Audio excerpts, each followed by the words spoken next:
नमस्कार, मी युवा शक्तीमधून रुबीना मुल्ला. आज आपण म्हणजे ॲडव्होकेट प्रल्हाद राणा आहेत, जे वसई विधानसभा 133 चे उमेदवार आहेत. आज आपण त्यांच्याशी चर्चा करणार आहोत. बोला सर. नमस्कार, मैं प्रहलाद राणा।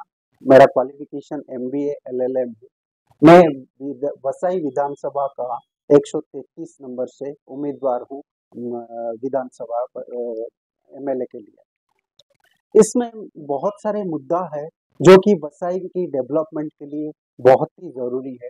ये मेरे नज़र में जब से आया तब से मैं काम करता रहा हूँ वसई के लिए भी और मेरे देश के लिए भी। अगर आप किसी को चुनते हो, मेरा सिंबल है पेन का नीव 7 किरण वाले, तो इसमें पेनाची नीव। इसमें आप मेरा ट्रैक रिकॉर्ड देखेंगे तो मैंने क्या किया हमारे वसई के लिए या हमारे देश के लिए, इसके बारे में मैं थोड़ा सा बताता हूँ। 2011 में मैं अन्ना हजारे जी के इंडिया अगेंस्ट करप्शन में शामिल हुआ और उसके बाद 2 सितंबर 2016 को मैंने honourable prime minister, finance minister, governor of RBI को लेटर लिखा कि जो 500 और 1000 की नोट है उसको डीमोनेटाइज यानी कि अबोलिश कर देना चाहिए। कारण तो इसमें बहुत सारा ब्लैक मनी का यूटिलाइजेशन होता था और इसमें जो है बहुत सारा करप्शन भी होता था। छुपा के रखने के लिए ये इजी होता था।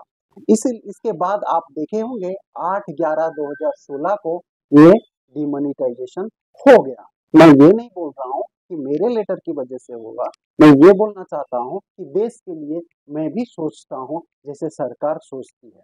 उसके बाद मैंने 10 फरवरी 2017 को एक लेटर लिखा honourable honourable chief minister Devendra Fadnavis ji हुआ करते थे, पेट्रोलियम मिनिस्टर धर्मेंद्र प्रधान जी हुआ करते थे। हमारे वसई विरार में सीएनजी नहीं थी। वसई विरार में सीएनजी फिलिंग स्टेशन लाने के लिए मैंने ये पत्र लिखा और रिमाइंडर भी लिखा 30 जनवरी 2019 को। उसके बाद आप देखे होंगे जनवरी के बाद सीएनजी स्टेशन लगा दिया गया। इसमें मेरा भी इनिशिएट शामिल है जो कि सब अच्छा या डेवलपमेंट काम होता है। उसके बाद आप देखे होंगे ये ईस्ट में ब्रिज के बाद वसई ईस्ट में जैसे ही ईस्ट वेस्ट की ब्रिज क्रॉस करोगे उसमें प्रोस्टिट्यूट का बहुत बड़ा कारोबार चल रहा था। उसमें मैंने माणिकपुर पुलिस स्टेशन में कंप्लेन किया कि 14/8/2018 को मैंने माणिकपुर पुलिस स्टेशन में कंप्लेन किया जो प्रोस्टिट्यूट का कारोबार चल रहा है इसको बंद किया जाए और स्ट्रीट लाइट लगा दिया जाए ताकि ये सभी काम इलीगल काम नहीं हो। तो इसके बाद आपने देखा होगा कुछ ही हफ्ते के बाद उधर पुलिस वैन डिप्लॉय हो गया और उसमें वो काम को बंद कर दिया गया और स्ट्रीट लाइट भी लगा दिया गया। उसके बाद मेरे ही कोर्ट में एक कोर्ट नंबर 3 हुआ करता था और जज साहब जो है कभी ठाकरे साहब हुआ करते थे, ऐसे ही टेबल के ऊपर बैठे थे, डायस नहीं था एक ही कोर्ट रूम में। तो उसमें मैंने ऑनरेबल एडिशनल डीजे को भी लेटर लिखा कि ये डेकोरम के लिए डायस होना चाहिए। उसके कुछ महीने के बाद वो डायस बना दिया गया। इसके साथ साथ मैंने देश के लिए जो वन नेशन वन इलेक्शन हमारा पंतप्रधान मोदी जी बोल रहे हैं उसके लिए मैंने लेटर लिखा कि वन नेशन वन इलेक्शन होना चाहिए। 4 मई 2019 को लिखा, उस 4 मई 2023 को लिखा और इसमें एटलीस्ट 6 महीने में जो जनरल इलेक्शन के 6 महीने बाद या 6 महीने पहले का आप कंबाइन कर सकते हो। जनरल इलेक्शन में आप उसको भी वो स्टेट सभी को इलेक्शन डिक्लेयर कर सकते हो। ये गवर्नमेंट और प्रेसिडेंट का राइट्स है, वो कर सकते हैं। जैसे फॉर एग्जांपल दिल्ली का इलेक्शन भी 6 महीना पोस्टपोन कर दिया गया। तो उसी तरह कुछ कुछ स्टेट जो कि हमारा जनरल इलेक्शन से पहले है 6 महीना या तो बाद में है, वो पूरा लिस्ट मैंने दिया था ताकि इसको क्लब कर दिया जाए। देश का बहुत बड़ा अमाउंट बच जाएगा, सेव हो जाएगा।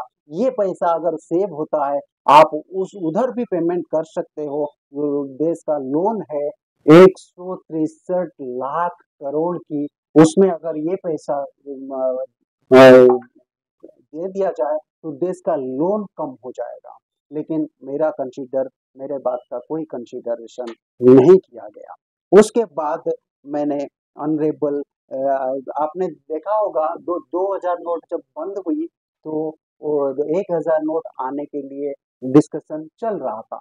लेकिन मैंने ईमेल किया गवर्नर ऑफ आरबीआई को, ऑनरेबल प्राइम मिनिस्टर को, कि 1000 नोट अगर इंट्रोड्यूस करना है तो पहले की तरह करप्शन बढ़ जाएगा और इलीगल एक्टिविटीज बढ़ जाएगा, इसलिए इसको इंट्रोड्यूस नहीं किया जाए। तो आज तक इंट्रोड्यूस नहीं हुआ, वो आपको मालूम होगा। और उसके बाद 29/9/2023 को हमारा 2024 में हमारा भारतीय नागरिक सुरक्षा संहिता, भारतीय साक्ष्य अधिनियम, भारतीय न्याय संहिता इंट्रोड्यूस होना था। उससे पहले स्टैंडिंग कमेटी और होम मिनिस्टर अमित शाह जी को मैंने एक लेटर लिखा कि अगर आप इसको इंट्रोड्यूस करते हो तो ऑनरेबल सुप्रीम कोर्ट का एक जजमेंट है 2006 में, Prakash Singh versus union of India, उसमें कैटेगरिकली सुप्रीम कोर्ट ने बोला हुआ है कि ये जो पुलिस है, जो पुलिस को दो पार्ट में डिवाइड कर दो। एक है जो इन्वेस्टिगेशन करेगी, दूसरा है जो लॉ एंड ऑर्डर संभालेगी। इसका इफेक्ट क्या होगा, क्विक जो है चार्जशीट फाइल होगा और प्रोसीडिंग होगा। इस ज्ञान ना होने की वजह से सभी पुलिस को ये क्विक नहीं हो पा रहा है। इसके बाद 17/10/2023 को मैंने मानिकपुर पुलिस स्टेशन में वापस कंप्लेन किया।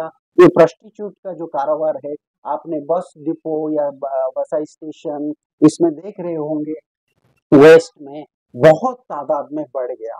मानिकपुर पुलिस स्टेशन ने एक एफआईआर रजिस्टर किया और मुझे ईमेल कर दिया। लेकिन आप देख रहे होंगे वो जो काम है वो बंद अभी तक नहीं हुआ। इसको बंद करना चाहिए, क्योंकि फ्यूचर जो इंडिया का फ्यूचर बोलो वो स्टूडेंट होते हैं और यंग मास होते हैं। वो इनके एनवायरमेंट में आके देश के लिए क्या बन पाएंगे और क्या कर पाएंगे, आप सोच सकते हो। और स्टेशन के पास स्टूडेंट का क्राउड बहुत है, क्योंकि ट्यूटोरियल बहुत सारा स्टेशन के पास है। ये मेरा उद्देश्य रहेगा कि इसको बंद किया जाए। उसके बाद हमारा ब्रिज आपने देखा होगा, ईस्ट वेस्ट का ब्रिज वो बंद पड़ा था। मैंने एक लेटर लिखा कि एमएलए को लिखा, एमपी को लिखा, रेलवे डिपार्टमेंट को लिखा, कलेक्टर को लिखा, बीडीओ को लिखा कि ये जो ब्रिज है उसको या तो रिपेयरिंग कर दो या तो इसको नया बना दो, इसको बंद रखना सही नहीं है। कारण इसके कारण 3 एक्सीडेंट हुआ और डेथ भी हुआ इसमें, वो ब्रिज बंद रहने के। एक ही ब्रिज है, आज भी देखो एक ही ब्रिज है, अगर कुछ शटडाउन गाड़ी होती है वो ब्रिज में कितना सारा ट्रैफिक रहता है वो आपको मालूम है। तो उसको रिजल्व करने के लिए ये ब्रिज जो अभी कंस्ट्रक्शन चल रहा है उसको निर्माण बहुत ही जल्द करना जरूरी है। उसके बाद हमारा बसाई में कोर्ट के लिए हमारा लैंड अलर्ट नहीं किया गया था, तो उसके लिए मैंने लेटर लिखा ऑनरेबल चीफ मिनिस्टर को, लॉ मिनिस्टर को, डिप्टी चीफ मिनिस्टर को, और उन्होंने कोई रिस्पॉन्स नहीं किया। इसके बाद फरवरी महीने में मैंने लेटर लिखा, उसके बाद जुलाई महीने में हमने आंदोलन किया वकील लोगों ने, सभी लोगों ने। उसके बाद लैंड अलॉटमेंट हो गया। उसके बाद का प्रोसीजर अभी चालू है, उसका कंस्ट्रक्शन करना बहुत ही जरूरी है वैसाई विरार में। उसके बाद आप देखें तो मैं इधर मेरा मोटो क्या है वसाई कर के लिए, मैं वसाई कर हूँ, मैं रहता हूँ वसाई में, वसाई वेस्ट में मेरा ऑफिस है बस डिपो के पास। और मैं वसाई के लिए कोई ऐसा कर जाना चाहता हूँ जो कि वसाई वासी जितना जिंदगी भर आराम ही आराम फरमाएंगे। जैसे कि क्वालिटी एजुकेशन, मेरा मैनिफेस्टो में पहला नंबर में आता है क्वालिटी एजुकेशन टू ऑल। ये संभव है जिसके पास फाइनेंशियल वीक है, जो ट्यूशन भेज नहीं पाते हैं या तो ट्यूशन भी भेजते हैं, वो फ्री क्वालिटी एजुकेशन उनको कैसे मिले, वो मेरा महत्वपूर्ण मुद्दा है। आप देखेंगे नगर पालिका के वेबसाइट में मैंने गया था, उसमें देखा कि टोटल स्कूल जो है वसई विरार में गवर्नमेंट स्कूल या तो नगर पालिका स्कूल 35 है, और मेरे कंस्टिट्यूंसी की बात करो तो 15 है। वो 15 स्कूल जो है टोटल, उसमें कितनी कक्षा तक है वो भी मालूम नहीं है। हो सकता है 5वीं कक्षा तक हो या तो 8वीं कक्षा तक हो। राइट्स टू एजुकेशन के हिसाब से 8वीं कक्षा तक यानी कि 14 साल के बच्चे तक एजुकेशन फ्री दिया जाता है। लेकिन उसके बाद क्या, उसके बाद बहुत बड़ा अंधकार दिखता है गरीब लोगों के लिए। वो मैं उजाला दिलाऊंगा, क्योंकि वो ऑनलाइन का कोचिंग माध्यम से जो ट्यूटर है वो ट्यूशन देना चाहते हैं चैरिटी बेसिस में, और ये जो स्टूडेंट है मेरे कॉन्स्टिट्यूशन में ये पढ़ना चाहते हैं, एक प्लेटफॉर्म बना के वेबसाइट के जरिए उनको मिला दूंगा, तो ये फ्री एंड क्वालिटी एजुकेशन मिल सकता है। दूसरा मैनिफेस्टो है इलेक्ट्रिसिटी। आप देखे होंगे इलेक्ट्रिसिटी का जो आता है ये बिल, इसमें रेट जो है फॉर यूनिट 100 यूनिट तक 4 रुपया 71 पैसा है। उसके बाद हो जाता है तो सीधा चला जाता है 10 रुपया 29 पैसा। ये ऐसा क्यों है? कितना कमाना चाहती है इलेक्ट्रिसिटी वाले, और गवर्नमेंट इसके बारे में कुछ नहीं। उसके अलावा 16% टैक्स। आप बड़े बड़े लग्जरी आइटम खरीदते हो तो उसमें टैक्स जीएसटी रहता है 5%, लेकिन इसमें 16% इलेक्ट्रिसिटी। किसके लिए भाई? आप एक तरफ देते हो लाडली बहनी योजना, जिसको खाना नहीं मिलता है, खाने के लिए 1500 रुपया देते हो, और इधर आप 16% उसकी घर से ले लेते हो लाइट बिल कंजप्शन के लिए। ये सरासर अन्याय है। इसके खिलाफ मैं आंदोलन आवाज रेज करता आया हूँ और भविष्य में करूंगा। अगर आप लोग मुझे वोट देते हो, पेन के नींव में वोट देते हो और मुझे चुन के विधानसभा भेजते हो, उधर मैं ये मुद्दा उठाने वाला हूँ। अगर ये डिपार्टमेंट या तो ये कंपनी नहीं कम करेगी तो इसका सब्स्टिट्यूट बनाएंगे, या तो सोलर पैनल का ये सिस्टम ये करेंगे, इंट्रोड्यूस करेंगे, या तो दूसरा प्राइवेट कंपनी को बुला के जो भी कम में दे सकता है फॉर यूनिट रेट तो उनको दे दिया जाएगा। मेरे कंस्टिट्यूएंसी के लिए ये मेरा सेकंड थर्ड हुआ मेरा जो म्युनिसिपैलिटी वाटर है। म्युनिसिपैलिटी वाटर 24/7 मिल नहीं सकता, लेकिन हमारा प्रोजेक्ट में म्युनिसिपैलिटी वाटर मिल सकता है, क्योंकि एक ही साल में बारिश इतना होता है, उसको रिजर्व करके एक साल तक डिस्ट्रीब्यूशन किया जा सकता है। वसई विरार में हमारा 19 लाख से ज्यादा पॉपुलेशन है, उनको 24/7 का वाटर दिया जा सकता है। उसके बाद जॉब टू ऑल, सभी को जॉब मिलेगा। अनस्किल्ड लोगों को स्किल्ड करा के जॉब दिया जाएगा, और छोटा छोटा एमएसएमई जो है उनको बना के दिया जाएगा, और जो उनको ग्रोथ करके दिया जाएगा, और उसमें जो एम्प्लॉयमेंट होगा वो ज्यादा से ज्यादा मेरे कंस्टिट्यूएंसी का होगा और ज्यादा जॉब मिल पाएगा। उसके बाद हमारा न्यू कोर्ट का बिल्डिंग, मैंने जैसे बोला हमने आंदोलन किया था, वो कोर्ट का बिल्डिंग वसई में होना ही होना है, जल्द से जल्द होगा। मैंने अपना वॉइस रेज करूंगा असेंबली में और उसको सैंक्शन करा के वो लेके आएंगे।